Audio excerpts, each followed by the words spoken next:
Welcome back to Rules of Engagement. We're on part 4 of today. This is the question and answer section. Unfortunately, we don't have enough time to answer all your guys' questions, but the ones that don't answer, we'll try to fit it into the next episode. Of course, you can tweet me more at ISAXEV and submit replays at majorleaguegaming.com/replays. So let's get to the first question. It's going to be, in pro tournaments, nobody rushes and they expose of some kind of common courtesy to not rush. Why is this so? And the reason why is because the pro gamers are so good at reacting to rushes. You will see them sometimes, but at a theoretical level, the vast majority of rushes are countered by expansion builds if the expanding player plays an extremely high level.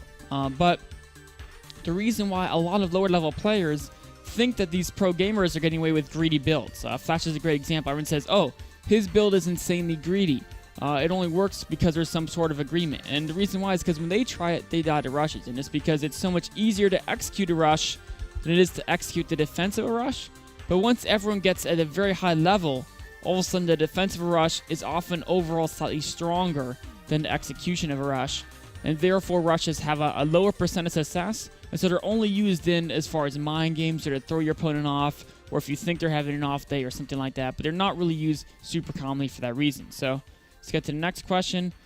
What is the ideal Protoss army against Max, Infestor, Broodlord, and what are the things you should be focusing on at an engagement? So, of course, this is where I tell people, in general, you try to base race, they're going to get to here. But if you want to do a big engagement, the ideal army is a ton of High Templar, maybe 1 or 2 Colossi, a couple Archons, just a couple Carriers, and a lot of Void Rays. And the Carriers are there just to kind of pick your opponent, force them to come into range. The Void Rays are basically better than Carriers at everything if it comes down to a straight-on fight. They're much better against Corruptors.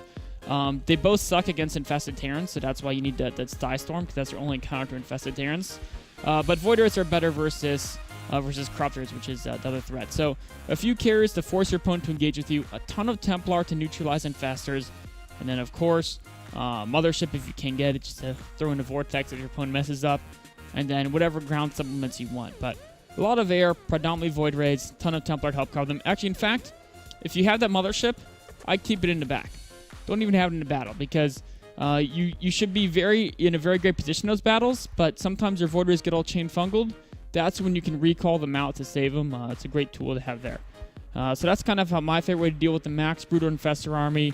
I hope you guys enjoyed this episode, talking tactics of Rules of Engagement.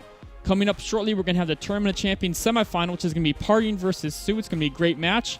Then after that, we're going to have a 2v2v2v2 Heart of the Swarm show match.